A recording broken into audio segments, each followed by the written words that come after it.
I am just stunned with the recent turn of events regarding the federal eviction moratorium.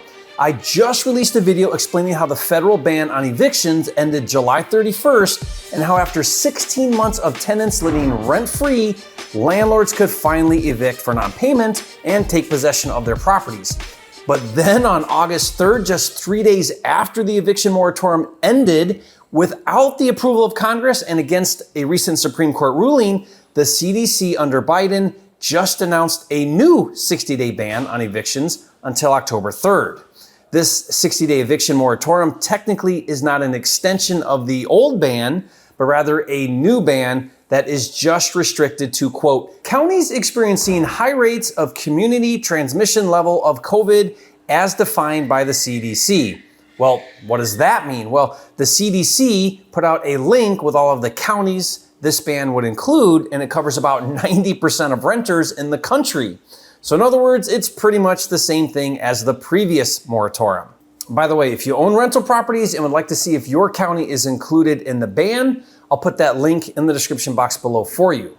So before I go any further about what this means and how this will affect landlords, let me take a minute and discuss how detrimental this is for all Americans.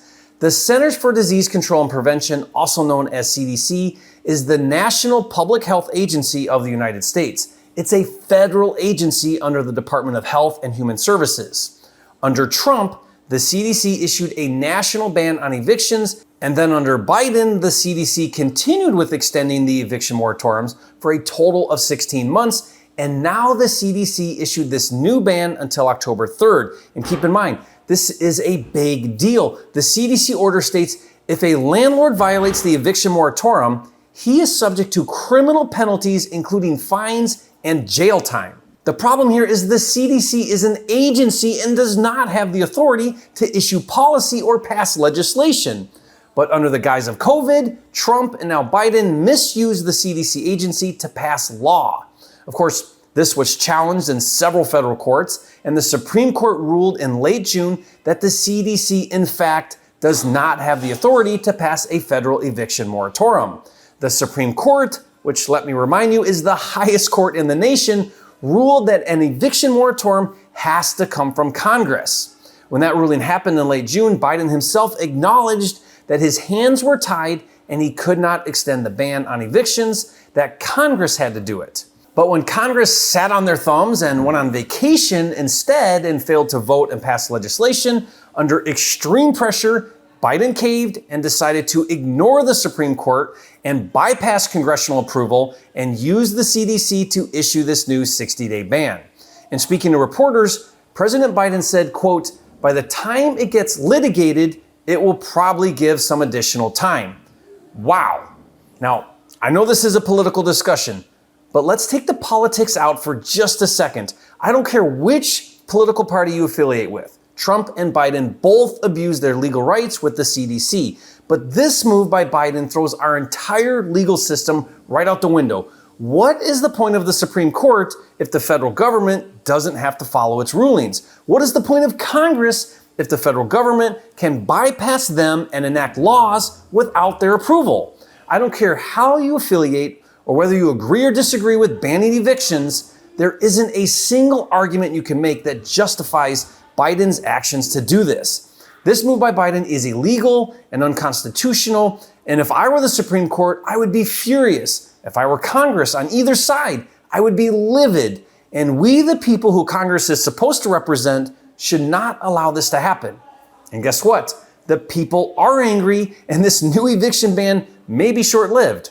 Immediately following the announcement of the new 60-day ban, two groups representing property owners immediately petitioned the federal courts to block enforcement of the new CDC eviction moratorium.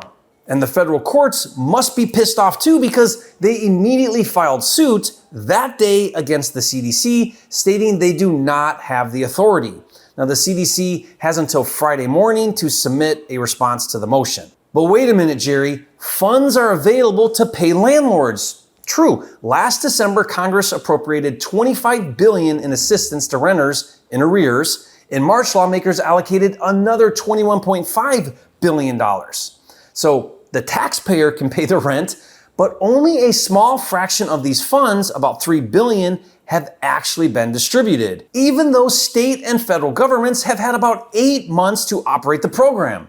Such a slow pace may be good enough for the government, but not mom and pop landlords. Now, the reason why hardly any funds have been distributed is because of how difficult it is to obtain them.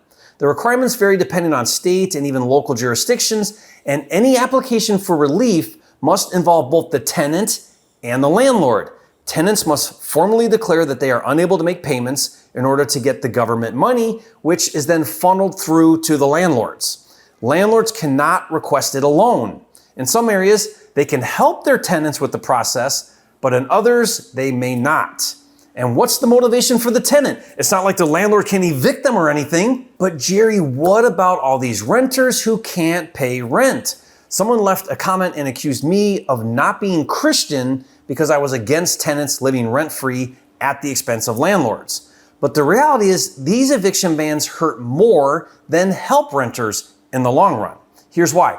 1/3 of landlords said they will be forced to tighten standards when evaluating future rental applications, and 11% said they have already been forced to sell at least one of their properties. So think about it. In the current housing market, which is seeing very high demand and a record low number of homes for sale, when a landlord sells his rental property, it will likely sell to an owner-occupant and evaporate from the rental housing stock, which has already been reduced by over 250,000 units. And this isn't even taking into account all of the homes that will come for sale once landlords can finally evict non-paying tenants. And just like with homes for sale, less inventory of homes for rent means rental rates go up. Rents increased 8% last year, over 9% this year, and will continue to go up. So just like most government intervention, the eviction moratorium will ultimately do more damage than good to renters. And don't even tell me about the spread of COVID. Get the vaccination and wear a mask just like everyone else. Give me a break. Now, I know in public opinion, it doesn't matter about the landlords across America, but what is the economic fallout for all of these landlords? The CDC's eviction moratorium shifts the pandemic's financial burden from the nation's 30 to 40 million renters to its 10 to 11 million landlords, most of whom are individuals and small businesses. In litigation documents, landlord associations claim that they're losing between 13.8 and 19 billion each month in unpaid rent. In late May, the Urban Institute estimated the amount of back rent then owed to be about $50 billion.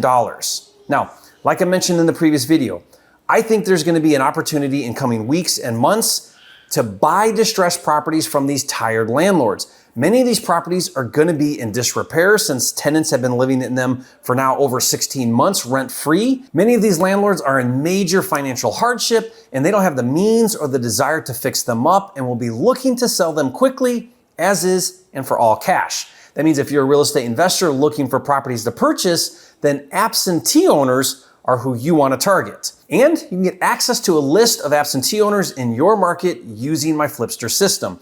Using Flipster, you can pull a list of absentee owners in your market, then you can call them or text them or send them direct mail, and you can do all of that using Flipster. To learn more and see it in action, just go to getflipster.com. And to help you know exactly what to say and how to overcome objections when talking to absentee owners, I'll give you my word-for-word scripts for free. Just go to freesellerscripts.com to download that now. And I'm going to continue to follow closely what transpires with this eviction moratorium. It will be interesting to see if this new ban somehow gets overturned, and if so, how long it will take, but I'll keep you posted. Now, finally, if you haven't yet, be sure to subscribe to my channel with over 725 videos. This is the #1 channel on YouTube for all things flipping, and I'll see you on the next video.